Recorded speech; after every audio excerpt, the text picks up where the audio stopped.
cresça e apareça. O que eu mais ouvi na vida foi não cresça e apareça. E aquilo ficou na minha cabeça. Eu falei, puta, então, o que eu preciso fazer pra ter esse carro? Como é que compra um carro? De onde ele sai, né? Como vive? Dinheiro. Eu nunca ganhei mesada. Às vezes rolava um dinheiro pro lanche. Muito raro. Falei, bom, é o único dinheiro que eu tenho, então é aquilo que eu vou pegar. E aí eu comecei, tipo, Natal, não quero boneca, não quero nada, quero dinheiro na minha conta. Tipo, isso, Páscoa, troco meu ovo em dinheiro. Olha, qualquer então coisa, dinheiro. E aí eu guardando tudo num cofrinho. E fiz isso dos 18 até os 18. Só que aí com 14... Dos 18 aos 18. Isso. Só que com 14, porque minha mãe não deixava eu trabalhar. Eu queria ter começado a trabalhar com 12, minha mãe não deixava. E aí... Correria, filho. E aí, quando eu descobri que eu podia fazer propaganda e que minha mãe não achava aquilo trabalho, mas eu ia conseguir tirar uns R$50 por dia como figurante de propaganda infantil. Porque, enfim, me chamaram um dia pra fazer um teste lá, e sabe as coisas que, tipo, te acha no shopping, fala, nossa, é bonita, ou é uma agência. Aí você fala, vai, foi uma agência. Sim. E aí, comecei... Sempre tem desse. Aí, o cara entregou, lembra até hoje, num plastiquinho assim, com uma notinha, toma, na minha mão. Eu falei, uau, carro. Gente, eu passava o final de semana, assim, olhando o jornal, circulando de verdade, assim, os carros que davam pra eu comprar com 18 e ficava fazendo, tipo, conta mesmo. E eu lembro que na época tinham 2 carros que nunca saíam do jornal, que era um Buggy. O Buggy custava R$3.000. Na época, os Jeep Willys eram uns 8 e pouco. Falei, bom, são os mais baratos que tem. Porque assim, na minha cabeça, depois eu fui estudar e entender por que isso foi tão forte. Não era o carro que eu queria a liberdade que o carro ia me proporcionar. Porque eu sou aquariana, então eu sempre tive essa coisa meio tipo espírito aventureiro, fugir de casa, fazer altos planos de fuga, assim e tal. E pra mim, quando meu pai falou, tipo, cresça e apareça, quando você tiver seu dinheiro, você faz o que você quiser, eu associei carro, liberdade, fuga. Faz o que quiser. Uhul! É isso! Coisa, e outra, né? Eu tinha muito essa visão do não tem. Como eu vou tirar dos meus pais se eles não têm nem pra gente, sabe? Tem isso, né? Eu sentia uma baita de uma culpa, assim. Então eu não pedia nada, assim. Até porque a dinâmica da minha casa sempre foi, não fez mais que obrigação. Tipo, Tirou 10. tirei 10. Uma vez... Só sei que foi assim. Aí eu descobri o negócio do comercial, de propaganda e tal. Eu fazia pulseirinha pra vender na escola, fazia camiseta tie-dye pra vender na escola. Eu pegava coisa que eu não usava mais, fazia bazar com as amigas da escola. Começou a comercializar. Tipo, empreendedora ali na escola, aproveitando todo o network pra vender e conseguir dinheiro pro carro. E aí, qual não foi minha surpresa quando eu fiz 18? Eu tinha naquela época R$6.800. Eu sou muito disciplinada. Sou.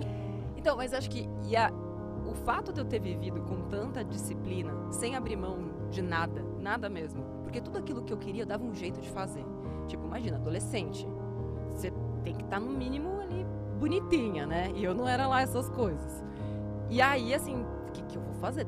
Tinha que pegar uns boy também, né? Lógico, viver, né? Como é que eu vou fazer isso? Eu costurava, comprava tecido, que era bem mais barato, e usei defeitos e transformava em efeitos. Então eu lembro, deve ter foto em algum lugar, tipo, eu comprei um tecido verde, assim, era um verde ótimo. E aí, Pelo menos, né? quando você pega qualquer tecido e dobra, costura de um lado, costura embaixo, joga em cima e faz um buraco. É uma blusa! A questão sempre era o resultado. Peguei alguém? Tá valendo. Rolou. Tá lindo, é isso. O importante é a essência. É que assim, eu dava meus pulos. Eu nunca me fiz de vítima. Tipo, não tenho dinheiro, não sei o quê. Isso. Não, vou mudar um jeito. Eu criei um alfabeto. Vixe, Como assim? Eu criei um alfabeto próprio, codificado. Vixe. E só eu sabia quanto tinha dentro do cofre. Código da Vinci? Era um código, eu colocava num papelzinho, criei um alfabeto inteiro. E aí, dentro do cofre, eu escrevia, neste alfabeto que só eu conhecia, quanto dinheiro tinha. Porque se alguém tirasse, só eu ia saber. Era nesse nível o negócio. Gente, eu realmente estava obstinada em ter meu carro e depois em comprar meu apartamento e depois em ter minha independência financeira. Não tinha nada. Assim, tinha jornais específicos, poucos autores, né? O primeiro, assim, maior que surgiu foi o Gustavo Cerbasi, mas que eu só fui descobrir com os meus 23 anos. Mas até lá foi tudo na cara e na coragem, conversando com algumas pessoas. E eu só fui descobrir que investimento existia quando finalmente consegui um emprego, carteira assinada com 18, e eu fui obrigada a abrir uma conta em banco. E aí a Cid Nelsa, que é a gerente do banco que eu brinco, né? Enfim, que é vem aqui, Nelsa. não sei o quê. Eu chamo todo gerente de banco Cid Nelsa. E aí a Cid Nelsa falou, você pode aplicar esse dinheiro e não sei o quê, e tal. Eu falei, mesmo? O que vai acontecer, né, se eu aplicar o dinheiro? Sim. Não, porque tem um rendimento. Mas o que é rendimento? Me explicou o que era. E ela me falou também da taxa de carregamento. Eu falei, taxa de carregamento? Toda vez que você coloca o dinheiro, uma parte fica pro banco. Eu falei, mas isso não é justo. Como assim? É meu? É meu! Como assim vai ficar no banco? Mas de repente, se você colocar no mínimo R$800, que era exatamente o meu salário, você não paga a taxa de carregamento. Eu falei, fechou. Vou colocar 800 então. Para não pagar 2% e fazer a renda extra para poder viver. Meu primeiro emprego foi de vendedora de loja. De roupa? De roupa. Shopping? Era numa rua. Ficava nos Jardins. Eu consegui um emprego de vendedora na Benetton. Entendi. Ela foi muita moda nos anos 90, mas desapareceu. E aí fui lá, consegui um emprego, tal. Tinha uma menina na minha faculdade que era gerente da loja, ela me chamou para ser vendedora. Eu falei, nossa, beleza, vamos lá, pra ontem, né? E aí eu fiquei em depressão. Por quê? Porque você tem meta de peça por atendimento. E eu tinha que forçar as pessoas a comprarem. Nossa, isso é difícil. Imagina como é que eu vou fazer a pessoa gastar o dinheiro dela num negócio que eu sei que ela não precisa. Sabe? Pra mim era muito difícil aquilo. Mas até eu entender que eu chorava todo dia. Que aquilo que eu tava passando é porque tava totalmente desalinhado com os meus valores. Levou uns 10 anos, assim. Levou muito tempo. Aí pedi demissão depois de 6 meses e, enfim, fui fazer outras coisas da vida. É estranho, porque eu sempre tive essa sensação. De ter. Porque na minha cabeça já tinha a projeção do dinheiro no tempo com o acúmulo de juros compostos. Então eu nunca vejo o dinheiro do jeito que ele é hoje. Eu vejo ele do jeito que eu quero que ele seja para aquilo que eu quero amanhã, entende? Entendi. Então eu nunca vejo 800, eu vejo 800 vezes 12, com juros compostos ao ano de 9, 10, 12, 14, vezes 5 ou vezes 10. Então para mim nunca é sobre os 800, é sobre o quanto ele pode render, quanto mais dinheiro você tem, mais dinheiro você faz. Então, eu nunca senti que eu tava abrindo mão de nada. Porque assim, toda vez que eu queria alguma coisa que não fosse de longo prazo, eu dava meus corre pra fazer renda extra. Balada, show, Juca. Juca, que é os jogos de jornalismo, né? Que eu me formei em jornalismo. Pô, como é que eu vou ficar sem Juca? Tem a biritinha também, né? Pô, Juca... Só que aí que tá, não podia gastar, né?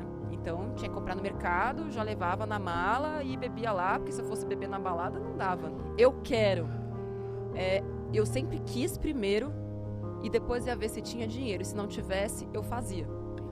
Porque o que eu mais ouço, assim, né, de me poupeiros e me poupeiras é: mas quando eu passo vontade eu me sinto pobre. Mas é muito ruim você ter que ir num shopping e não poder comprar o que você quer. Mas aí que tá, se você foi ao shopping e não queria aquilo que você começou a querer no momento em que você chegou lá, então você só é trouxa. Você não queria aquilo de verdade. E o fato de você sair de lá sem comprar nada não faz de você uma pessoa pobre. Faz de você uma pessoa autodisciplinada, que sabe o valor do seu dinheiro, que não vai fazer uma comprinha por impulso e depois vai abandonar no fundo do guarda-roupa sem nem lembrar que aquilo é dinheiro. E o dinheiro é fruto do teu tempo. Então, eu consegui e consigo até hoje equilibrar o que eu preciso, como eu preciso viver minha vida hoje. Então, por exemplo, lá eu sempre fui da turma do pagode. Acho que, assim, enfim, os meus gostos me ajudaram a economizar. Porque eu gostava de samba, feijoada, não era de beber muito, e outra, sou fraca pra bebida. Mas você aprende a colocar aquilo que você quer dentro do dinheiro que você tem, que é como eu faço pra mudar a vida agora das pessoas lá no reality. Eu nunca falo pra pessoa, não, você não pode se divertir. Você vai se divertir com R$15 por semana. A pessoa primeiro... arregala o olho. Outra, não é pra todo mundo. Aí é que tá. É no caso dessa menina aí. 10 cartões de crédito. Faça-me um favor, né? Só faltava querer gastar 100 conto por semana na balada. Eu tinha muito medo mesmo de ter uma vida que eu não poderia bancar. Mas assim, e por que a gente é assim? Nós, seres humanos, não somos confiáveis. Não somos. Nem um pouco? Nem um pouquinho. E com a gente mesmo, tá? E por que eu te digo isso, tá? É base da ciência, não é achismo. Nós somos programados para sobreviver. E o nosso cérebro também é feito para evitar qualquer tipo de gasto de energia desnecessário. O nosso cérebro, isso tem muito a ver com dinheiro, gosta de tudo que é simples, que é fácil, que eu não preciso pensar. E se eu tiver que esquecer o futuro, melhor ainda. TikTok, joguinho, Candy Crush. É isso. Eu preciso de gratificação imediata. Eu preciso ser feliz agora. Ainda que aquilo não me traga nenhuma felicidade e nem benefícios a longo prazo. Mas assim, a maioria das pessoas não é compulsiva. Ela é só compra por impulso, que são coisas diferentes. Tá. E a maioria das pessoas tem isso. E por quê? Quando eu faço uma comprinha e passo no cartão, é baratinho. É parcelinha de R$20, 20 conto e tal. Aquele sentimento me faz bem naquele momento. E é como se eu preenchesse pequenos buraquinhos. Entende? Só que cada buraquinho que eu tampo é outro que abre. Porque eu não tô olhando para aquilo que realmente é importante para mim. Quando eu paro para olhar, cara, mas o que realmente é importante? Aí sim eu começo a juntar uma grana e aqueles pequenos gastos do dia a dia que eu fazia e que não eram essenciais, importante, não são essenciais, eles deixam completamente de fazer sentido. E eu percebo o quanto aquilo fez diferença no futuro. E atenção, eu estou falando sobre cortar o cafezinho. Porque se o café para você é algo essencial, ele tem que estar. Aí é que tá. O que é essencial para você é diferente do que é essencial para mim.